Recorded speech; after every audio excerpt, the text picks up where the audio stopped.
Welcome to this drama revision video on production skills, where we're going to be focusing specifically on makeup and hair design today. This is a really important topic for your National 5 drama exam and for higher, so whether you're watching this for the first time or you're coming back to revise, I hope this video helps kind of put everything in place for you.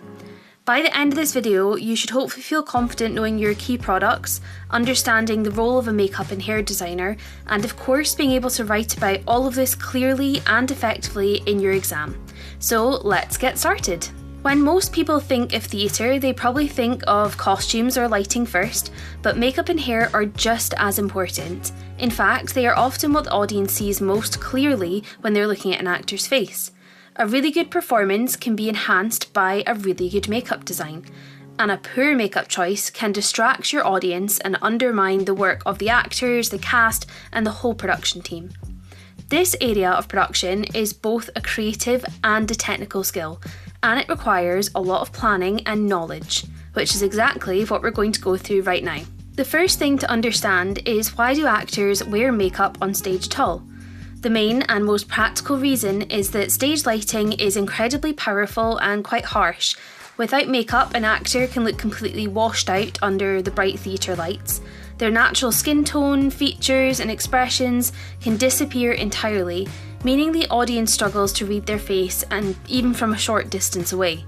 Stage makeup counteracts this by defining their features, giving the face its colour back, and also adding some depth that reads well under the harsh lights. Stage makeup does more than just prevent that washed out look. It can completely transform an actor, aging them or maybe turning them into a fantasy creature or the appearance of someone else. Maybe you're trying to make them look like a historical figure or a celebrity. For example, think about how different a young actor looks when they need to play an elderly parent or a grandparent even, or how a human actor can become a convincing animal or a fantasy creature. Stage makeup is used to communicate information about a character to the audience. This can include the character's age. For example, we might add wrinkles, sagging skin, or maybe smooth out their complexion to make them look younger. The character's status, so this might be a wealthy, high-status character might have immaculate makeup, looks beautiful, expensive, while a low-status character might look dishevelled or unkempt, or maybe be using poor quality products. It might show us the character's personality. They might be bold, so you might make dramatic makeup choices that maybe suggest that in their personality, while maybe minimal, dull kind of colours might suggest someone who's worn down, defeated, maybe a boring character. Anything else relevant to the character or plot is also shown through the makeup. So, for example, we can make some injuries, we can make somebody look ill, we can make somebody look like they've been crying, and there's loads more that we can do. Now let's take a look at what a makeup and hair designer actually does as part of the production team. This is a question that could come up in your exam, so it's important to know that this role involves a lot more than just applying makeup on the performance night. They begin by reading the script and making detailed notes. They need to understand the characters, the world of the play, and any significant moments that might require specific makeup or hair effects on the stage. They then discuss each character with the director and, of course, the costume designer. This needs to be a collaboration. The makeup and hair choices need to work alongside the costumes and the overall visual concept for the production in order for it to look cohesive and make sense for the audience. They also discuss and record any allergies that the cast members might have to specific products, and this is also a good time to carry out allergy tests just in case somebody turns out to be allergic to something that they weren't aware of. This is really, really important, and you have to do this as well if you're a makeup and hair designer, and you have to make sure you're doing this before any of the products are applied for a full makeup look, just in case someone has an allergy. Then the designer would research the period, the setting and the characters, and use that research to create mood boards. So this is where you create a sort of visual collection of images and ideas that would inspire your final design.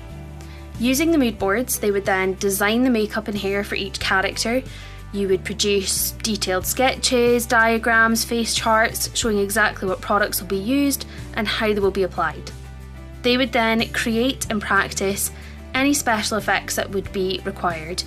This might be something like a prosthetic, maybe you'd have an injury, maybe an old age makeup, or wigs that maybe need to be styled and fitted to the actors correctly. Then they would apply the makeup and style hair for dress rehearsals, reviewing the effect under stage lighting, and then making any changes that you might need before your kind of opening night or your performances. Finally, they apply makeup and style hair for the actual performance, adapting anything last minute if needed on the day. Now we're going to move on to the actual makeup products that you need to know about. The first one we're going to have a look at is foundation.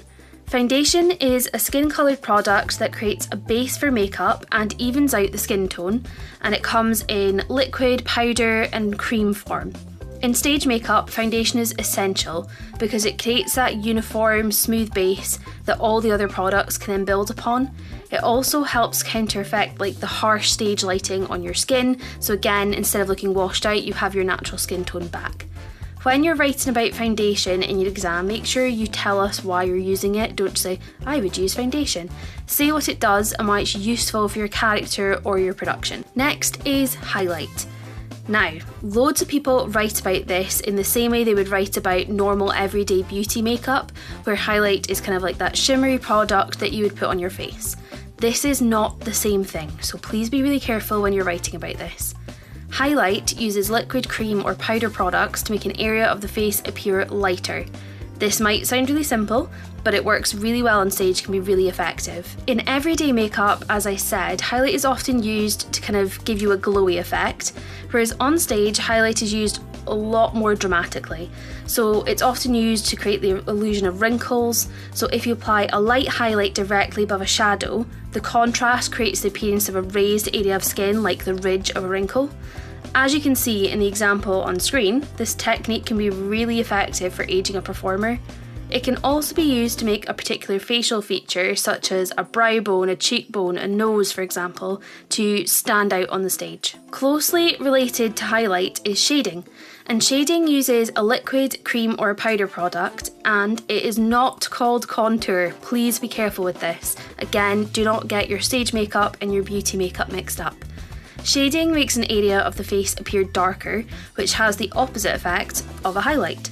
In stage makeup, shading is used to create the appearance of depth or recession in your face, and alongside highlight it can be used to create wrinkles. So shading in like the hollow of a crease, while the highlight kind of raises that ridge above it. Shading can also make your face appear sunken in, and this is really useful for creating characters that might be gaunt, maybe they're unwell, maybe they're malnourished, maybe they're ghostly, and you can kind of see how dramatically it can alter the structure of someone's face in this picture. Now we come on to more of our special effects, kind of transformative products. First is face paint. You've probably all experienced this before, particularly maybe when you're younger. And this is a really thick, highly pigmented coloured paint that you can use to change the skin tone quite dramatically. This can be used when you need a really striking, visible colour change that is different from a normal skin tone, such as turning a performer green to be the Wicked Witch, or you might give a fantasy creature a different skin colour. You can see a really good example of this on the screen. Putty is a mouldable kind of play-doh-y product that can be applied to the face to change the shape of someone's features. So for example, you can add to a nose, maybe you want to create warts, bumps or other kind of texture on someone's face, skin, arm, leg, wherever it is. It is sculpted directly onto the skin and then you can blend it and paint over it with all sorts of products. And then there's spirit gum, and this is a skin-safe, really strong adhesive used to stick things directly onto your face, onto your body. And this is what you would use to attach fake hair, crepe hair, beards, moustaches, eyebrows, prosthetic pieces, or any other additions that you need to stay firmly in place throughout a performance. Okay, now these three products are particularly useful for creating dramatic kind of horror effects. Liquid latex has a consistency that is similar to PVA glue, and when it is applied to the skin, and once it is dried, you can rip and tear it to create the appearance of cuts, like lacerations, scratches, or skin that is like peeling and rotting away. It's quite gross. It is a really effective and simple technique, but it can produce surprisingly realistic wound effects. Fake blood is simulated blood used to create the appearance of wounds, injuries, or gore. It can come in lots of different consistencies, so you can get like thin fake blood that flows more freely. It might be if somebody's had their nose punched and you want it to look like it's instantly started bleeding, whereas you can get kind of more congealed, thick versions that look dried or scabby.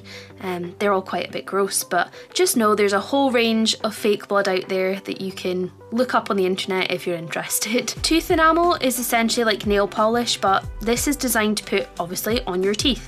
It is applied to your teeth with a little brush, and this can make them look stained, rotten, or dirty, or even missing if you use black tooth enamel.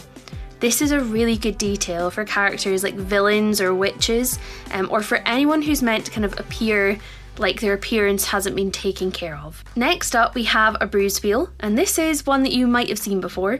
This is a palette of cream paints in colours that you would typically see to make up different bruises, like purples, blues, yellows, greens, reds, and by layering these colours you can create a bruise effect on the skin. Eyeshadow is a coloured powder product that is perhaps the most commonly associated one with kind of everyday makeup, but in stage makeup it has a much wider application than just your eyes.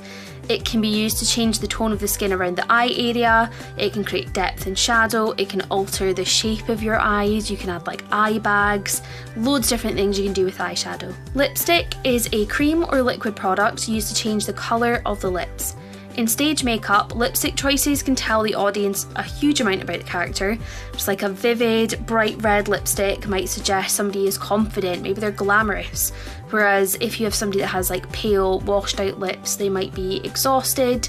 A dark lipstick could indicate like a villain or somebody very powerful. Crepe hair is one of those products that is really specific to theatre makeup, and it consists of strips of synthetic or real hair that comes in like a twisted rope.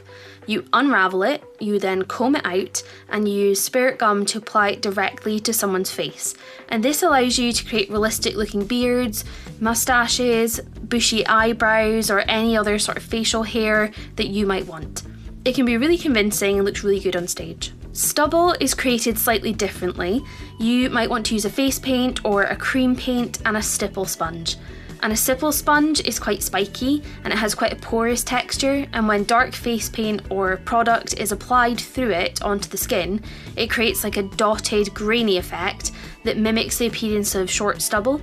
It's a really effective way to suggest that a male character has not recently shaved. Even if your character maybe can't grow a full beard or maybe isn't able to shave in that way every single day, you can create that effect on the stage. A wig is an artificial covering of hair, and usually they are either synthetic or they can be made from real human hair depending on the needs of the wig, and they can be used to enhance a character's appearance. Wigs are used in productions for several different reasons. First of all, they allow the production team to have complete control over how a character's hair looks without having to ask the actor to dye, cut, or change their own hair. This is really important in theatre shows that are on for a very long time, especially where consistency is essential and every performance needs to look the same. Wigs also protect the actor's own hair from damage, especially if they might have to style it repeatedly throughout the night. Maybe they're using heat all the time and this just keeps their own hair nice and safe. The final group of products are all hairstyling products. Hairspray is sprayed onto your hair to hold it in place. This is really important, especially if actors are moving energetically, they're maybe dancing, they're doing things in a performance, and their hair must stay styled. Hair gel is combed or brushed through the hair and it sets it into a particular shape or style. It gives a firmer, more sculpted look than hairspray. And colour spray is a temporary hair dye in a kind of spray form that changes the colour of the hair without permanently altering it. This is really useful when a character requires a specific colour but like a wig would not be appropriate or practical. Maybe you've got like a super quick change, or maybe if the actor is comfortable with just kind of aging their hair, maybe you're going to spray it grey, then that would be fine for that. We have now covered kind of the main makeup and hair products that you would need to know for your exam. However, there are of course many other products out there that you might already be familiar with. The good news is that if you want to refer to any additional products in your exam answer or maybe in your folios, then that is absolutely fine. You just need to make sure that you describe clearly what the product is and then the effect it creates. As long as you can explain it confidently and link it to your character, your choices, the examiner will understand your thinking and hopefully you will gain marks in your answers. Now we're going to have a look at how you might apply all of this in your National 5 exam in particular.